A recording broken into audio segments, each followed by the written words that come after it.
Hello guys, welcome to Cafero at Simplify. Today we are going to look at often number 6 or number 7, the question in accounting which is theoretical. And let's dive in. First one says, explain 5 causes why the trial balance may balance even when there are mistakes in the books of accounting. Even when there are mistakes in the books of accounting. So we see that you can have your trial balance very well, but when it has mistakes, where do those mistakes arise? We see that omission errors due to omission errors. The transaction is completely omitted, so it does not affect the balance. We see that when you forget a transaction, you still have things balanced because you forget to debit or credit. You completely forget it. Compensating errors. Two errors of equal and opposite amounts cancel each other. Yeah, they compensate. You have an error this side and it is equal to this side, so they cancel out. Compensating errors. Re Reversal of entries. Debit and credit sides are reversed but still equal. So you have a debit this side, then credit this side, but you have reversed the accounts. This one should be debit, you credit it. This one should be credit, you debit it. Errors of principal. Transactions are recorded in the wrong type of count. Transposition error. Digits in a number are reversed, and you may find your thing is balancing. So external users of accounting information are vulnerable to misreporting by accountants. Discuss the 4 groups of external users and their informational needs. So we have 4, or you may even go to the 5th one, which may be public, depending on how many the question has asked. So we have investors. So this question requires people who use the accounting information, and what do they need the accounting information for? So we have investors. These need to access the profitability and risks. Creditors, these need information about liquidity and solvency. You have the government, it looks at the compliance with tax laws and regulations. Then customers are interested in the financial stability of the company to ensure future supply. Briefly explain the meaning and significance of the following accounting concepts. Prudence, yeah, sometimes we call it conservatism, but we'll call it prudence. We see that this is a concept that advises caution in reporting financials, ensuring that profits are not overstated and losses are not anticipated, helping to avoid misleading stakeholders. The prudence concept says that anticipate for no profits but make provision for all possible losses. So duality concept or double entry system. Every transaction affects two accounts. That is, every transaction should have debit side and credit side, maintaining the accounting equation that assets equals to liabilities plus owner's equity. 3. Explain this concept. Business entity concept. The business entity concept states that the individual, the business owner, it should be a separate. The individual should and the business are two separate entities. So the business is treated as separate from its owners, meaning the company's financials are distinct from personal finances of the owner. Money measurement concept. The money measurement concept explain the meaning. Only says that only transactions that can be measured in monetary terms are recorded, ensuring clarity and uniformity in financial reporting. This means that you don't come in the morning and you greet your boss, you include that, you have another talk with someone, you include that in our books. They are only monetary issues. So discuss 4 general assumptions used in preparing financial statements. And the 4 assumptions, we have the going concern. This states that this means that the business will continue to operate in the foreseeable future. Yeah, this is an assumption. Whenever we are preparing these financial statements, we assume that the business is still going to continue. So we need to prepare this so that they can use them even in further valuations. Then we have the accrual basis. Transactions are recorded when they occur, not when cash is paid or received. That is the accrual basis. It's an assumption. We assume that immediately the transaction is complete, we record it, not when, even when they have not paid, not when they or when they pay. No. Consistency. The company applies the same accounting methods from period to period. So that one is very important. Then materiality. Only significant information that would affect the decisions of users is reported and recorded. Describe the 5 stakeholders who would be interested in the financial statements of a company like MTN and explain their interests. So if a company like MTN, stakeholders can include customers, these ones to assess the company's financial health and reliability. How reliable is the company?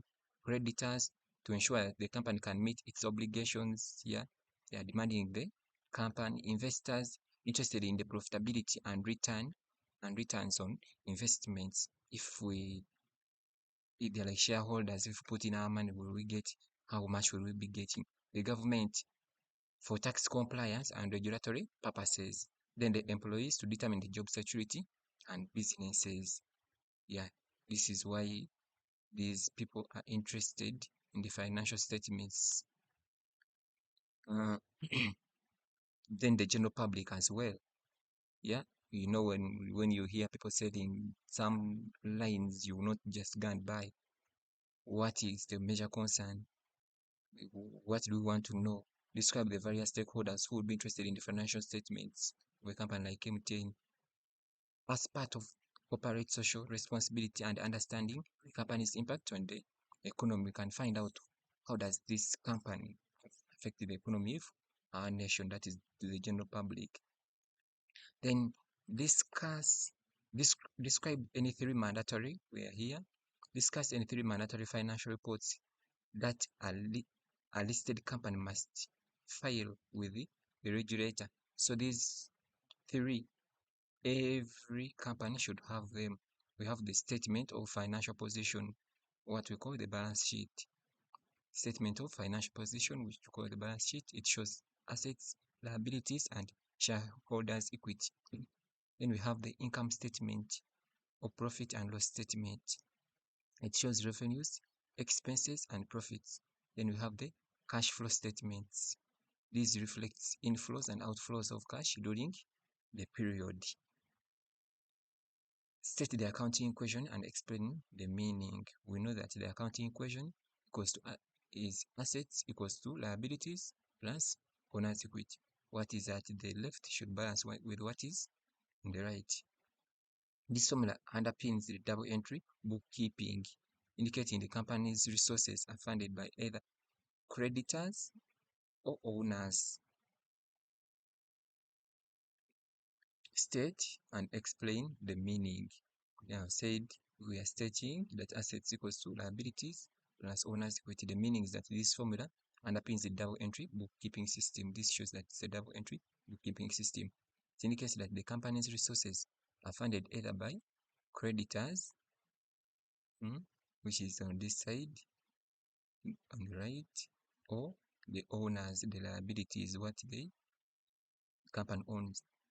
Briefly explain the meaning and significance of the following concepts or principles. Assets. We see that these are resources owned by the business that have economic value and provide future benefits. Examples include cash, inventory, property, and equipment. Then liabilities. These are obligations or debts that a business owes to outside parties. Yeah. Liabilities include loans, accounts payable, and mortgages. This is what the company has to pay. Yeah.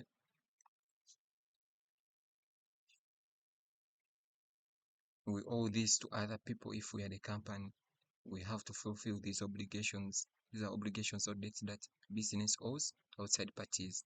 Equity. This represents the owner's residual interest in the assets of the business after deducting liabilities. It can be thought of as net worth of the business. Equity is like net worth of the business. Equity includes items such as common stock and retained earnings. So when you get assets minus liabilities, the net worth, what the profits will remain with after deducting all other expenses or our obligations that we have to pay, is what we call equity. The owner's residual interest in the assets of the business after deducting liabilities. So explain these concepts. Matching concept. This shows that revenues and related expenses should be matched and recorded in the same period to reflect true profitability. Matching concept shows that revenues and related expenses should be matched and recorded in the same period to reflect true profitability. Duality concept, we have already talked about it, that every transaction has two effects, one on the debit, the other on the credit side, ensuring that the equation remains balanced.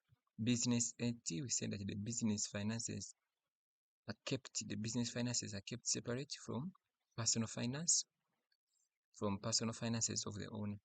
Then prudence concept. Financial statements should be prepared cautiously to avoid overstating profits and assets. And the concept says that make provision for all possible losses but anticipate for no profits. Number 7, briefly explain the following concepts. Business entity, we have said that the business is treated as a separate entity from the owner. Then you give an example, because this question wanted with examples. Example, the personal expenses of the owner are not recorded in the business's books. Let's say I've bought a watch, we will not record that in the business books. Historical cost, assets are recorded at their original purchase price. That is what historical cost states. That means, say we have bought as a business, so I bought a machine at $10. It should be recorded as $10 in the accounts. Even if tomorrow wake up and there has been some inflation and prices have changed, and now we are trying to match the $10 now, is it 15? No, record it the way it was, whether there has been an appreciation in the money or depreciation. Prudence.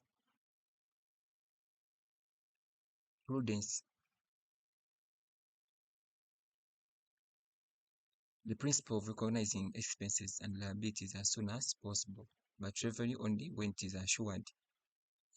Recording a provision for bad debts. This is what actually prudence means, that you make provision for these bad debts before debts are officially declared unrecoverable. If you're in a business, you realize that this person will surely not return, or the information he gave you was false. You can make provision for that. Going concept assumes that the business will continue to operate in the foreseeable future. Example, assets are recorded at their cost price rather than liquidation value because the company is expecting to continue operating. The money measurement concept. Only transactions that can be measured in monetary terms are recorded in the financial statements. And see that this question is the same.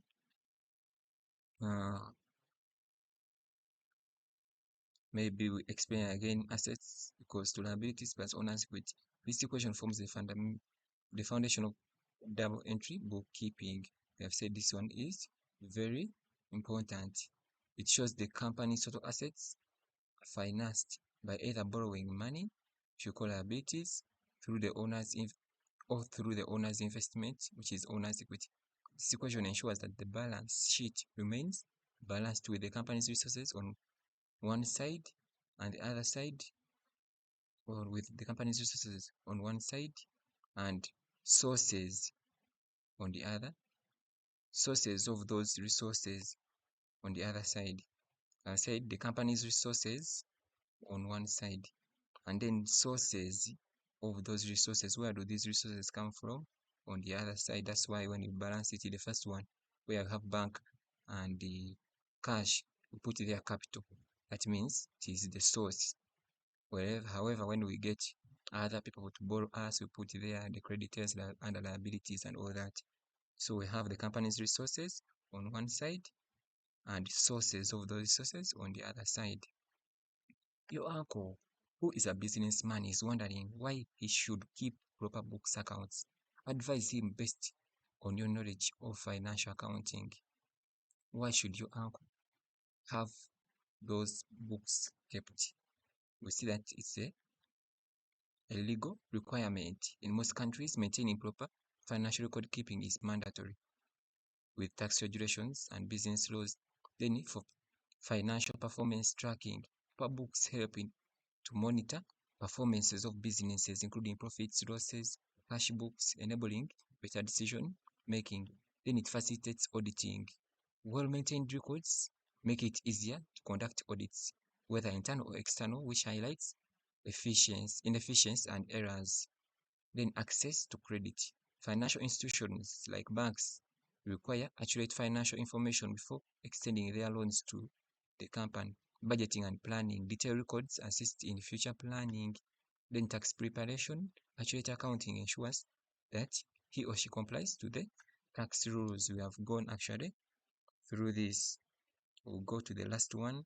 Explain 6 reasons why a bank statement may differ from a cash book. We have outstanding checks. I want to give you an assignment. You go find out what is an outstanding check. That is one reason why bank statement may differ from cash book. Deposits in transit, they have not yet been reflected on one side. Bank charges, because for them, will not record them in the cash book. Errors in the cash book could also cause a difference. Interest incomes due to the bank side, and direct debits or automatic payments when the system you're using automatically deducts every month at the start of the month, they deduct. So probably for you have not yet recorded in the books of accounting or in the cash book. Thanks so much. Remember to subscribe. Thank you.